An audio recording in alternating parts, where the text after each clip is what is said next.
أعوذ بالله من الشيطان الرجيم. بسم الله الرحمن الرحيم. الحمد لله رب العالمين الرحمن الرحيم مالك يوم الدين إياك نعبد وإياك نستعين اهدنا الصراط المستقيم صراط الذين أنعمت عليهم غير المغضوب عليهم ولا الضالين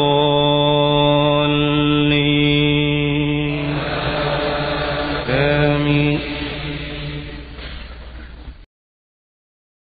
Assalamualaikum warahmatullahi wabarakatuh. Apa kabar anak-anak? Pada pertemuan kali ini kita akan mempelajari tahsin metode tilawati untuk kelas 4, dan materi kali ini adalah hanya mereview atau mengulang pelajaran yang sudah pernah kita pelajari dari halaman 1 hingga halaman terakhir kita sampai sudah di halaman 17. Baik anak-anak sekalian, silahkan kalian buka bukunya. Di halaman 1 kita bisa lihat ada contoh inna wa kunna, kemudian juga di halaman 2 thumma wa lamma. Di dua halaman ini kita belajar tentang, bisa dilihat di bawahnya, gunnah musyaddadah. Itu setiap huruf nun dan mim yang bertasdid dibaca dengung, ditahan selama 2 ketukan. Ya.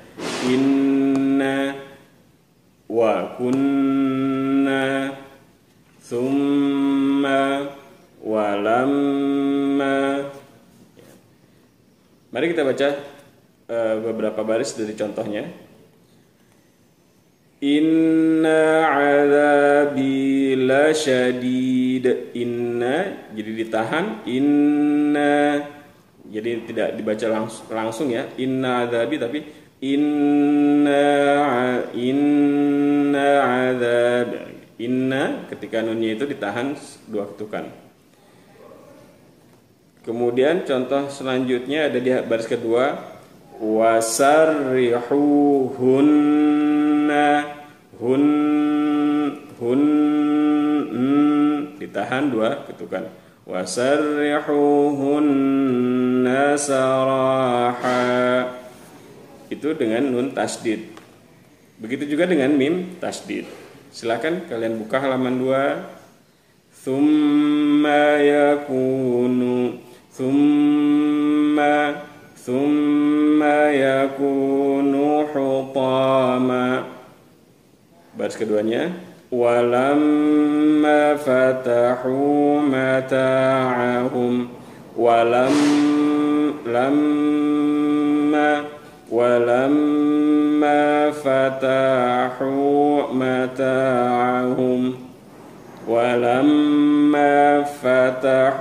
mata'ahum. Jadi ditahan selama 2 ketukan. Kemudian pada halaman 5 pelajaran selanjutnya adalah idgham bi gunnah. Idgham bi gunnah adalah idgham artinya memasukkan bunyi nun atau tanwin ke dalam bunyi huruf-huruf tertentu, yaitu huruf mim, nun, waw, dan ya, dengan bi gunnah, dengan gunnah dengung, dengan cara mendengung. Jadi bunyi nun kita baca mendengung dengan cara masuk ke bunyi huruf berikutnya. Huruf berikutnya itu adalah mim, apabila nun mati bertemu dengan mim, nun, waw, dan ya. Nah, pada halaman 5 kita belajar ketika nun mati bertemu dengan mim dan nun. Mim malin, mim, jadi tidak dibaca min. Kalau kita baca min malin itu cara baca izhar, jelas, nunnya terdengar jelas, min malin. Tapi bunyi nunnya kita masukkan ke dalam bunyi mim. Jadi mim malin. Nah, memasukkan bunyi nun ke dalam mim ini disebut idgham. Ya. Min nafsin. Begitu ya. Mim, jadi hurufnya ada 4, mim, nun, waw, dan ya. Apabila bertemu dengan huruf-huruf ini, maka nun dan tanwin kita baca dengan cara membaca dengung. Baik, kita coba baca di bawahnya.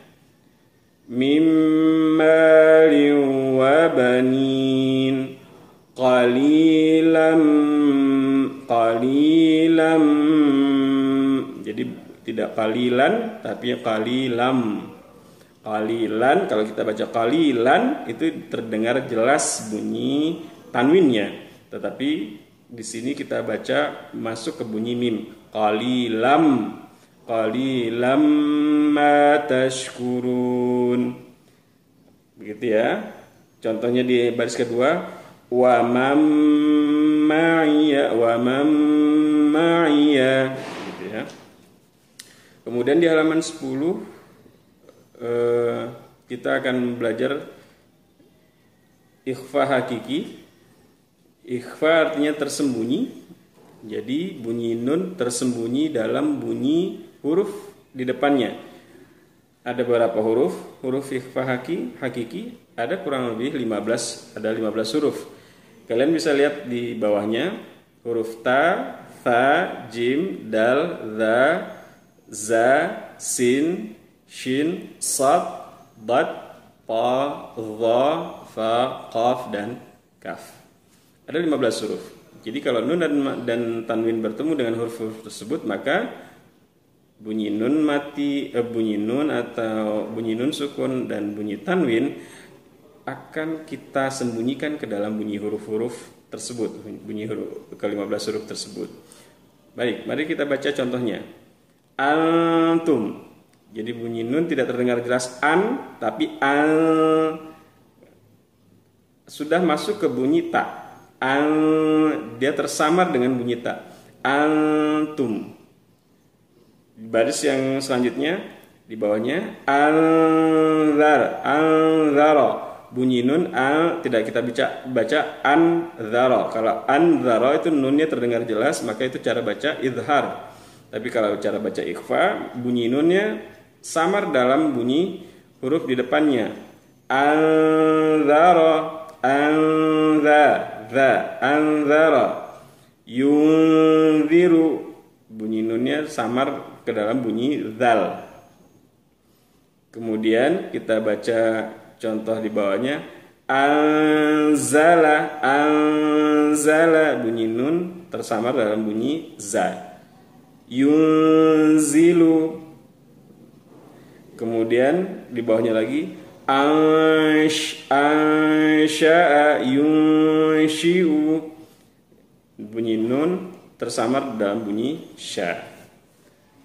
Itu cara baca ikhfa hakiki. Jadi apabila nun mati dan tanwin bertemu dengan ke-15 huruf ikhfa hakiki, maka cara bacanya bunyi nun tersamar ke dalam bunyi huruf di depannya atau bunyi huruf ikhfa hakiki di depannya. Kemudian terakhir kita akan belajar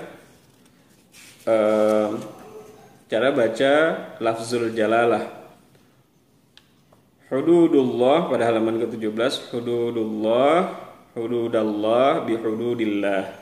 Jadi hududullah ketika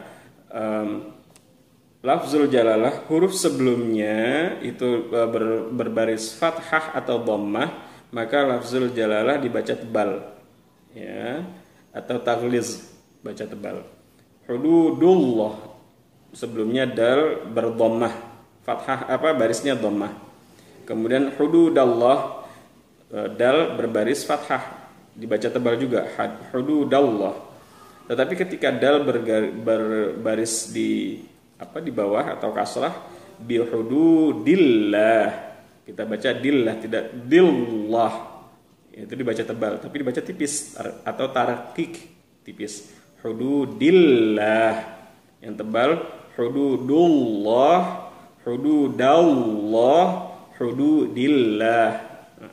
Hadhihi naqatullah walamma ya'lamillah.